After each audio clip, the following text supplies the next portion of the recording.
तक्षशिला विश्वविद्यालय का अंतिम एपिसोड नंबर 4। पाकिस्तानी पंजाब के हुक्मरानों ने वर्तमान में तक्षशिला परिसर में एक गाइड तो तैनात कर रखा है। इसी गाइड के करीबन 35 वर्ष का तजुर्बा है, पर वह सैलानियों को सिर्फ उतना ही बताता है जितना उसे पाकिस्तानी सरकार की इजाज़त है। वो बिल्कुल स्पष्ट तौर पर ये नहीं कहता कि तक्षशिला विश्वविद्यालय अहमद शाह अब्दाली ने इसको खंडर में मिला दिया था। कहता कोई आतताई आए तो उन्होंने मार दिया। और ना ही ये बताता कि तक्षशिला विश्वविद्यालय सनातन धर्म और सनातन वैदिक पद्धति का एक प्रथमतम विश्वविद्यालय था वैश्विक। और यहाँ चरक नामक पद्धति जो आयुर्वेदिक पद्धति है वो सबसे पहले यहाँ शुरू हुई थी।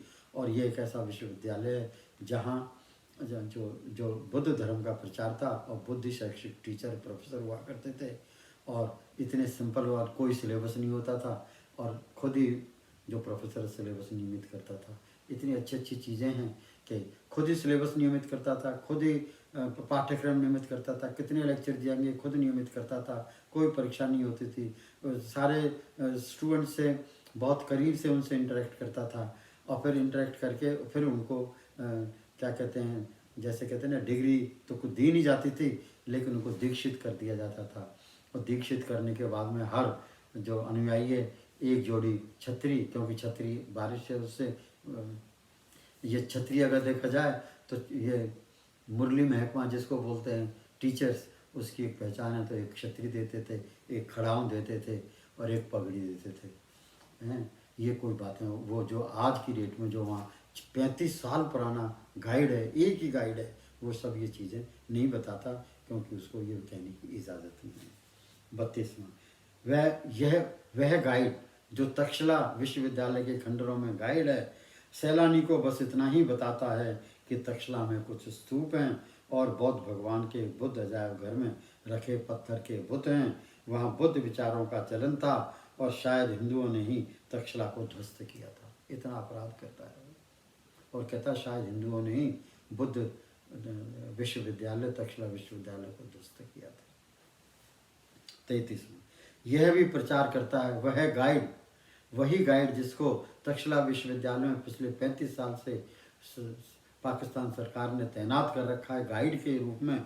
वह यह भी प्रचार करता है कि सेंट्रल एशिया के 460 ईस्वी में कुछ आक्रमणकारी आए तो थे।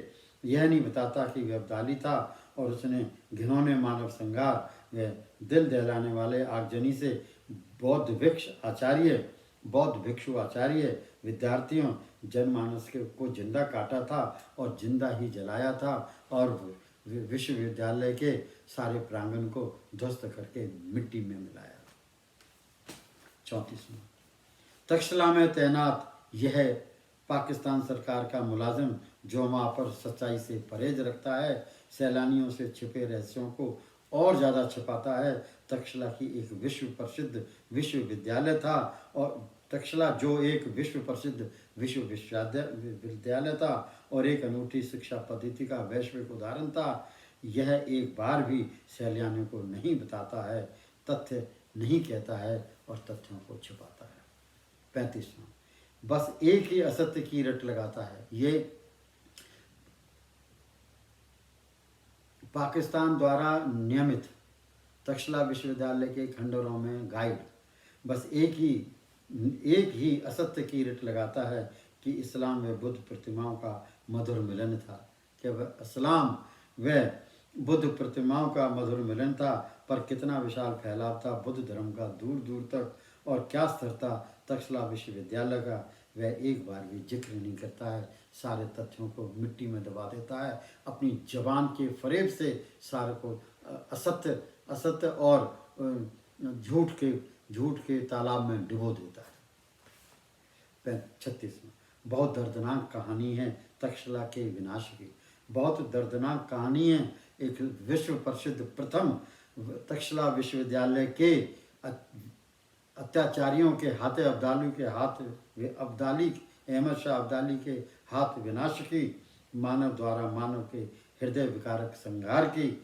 अमन शांति की बातें तो हम आज करते हैं, पर तक्षशिला विश्वविद्यालय परिसर के खंडर चुपचाप आज भी कह रहे हैं अपनी दर्दनाक मौत की कहानी, अपने दर्दनाक मौत की कहानी। अंतिम सुख की बात बस यही काफ़ी है, सुख की बात वर्तमान में, सुख चैन की बात हमारे जैसों के लिए बस यही काफ़ी है कि सन 1922 ईस्वी में अंग्रेज़ों द्वारा निर्मित तक्षशिला म्यूजियम हजारों साल तक सजाए संजोए रखेगा दर्द भरी कहानी भारत की, पुरातन भारत की तक्षशालीनता के इतिहास के पतन की, वह बुनियाद, वह भारत की सनातन पद्धति की बुनियाद की बर्बादी की। धन्यवाद। और यहीं अब ये तक्षशिला विश्वविद्यालय समाप्त हो।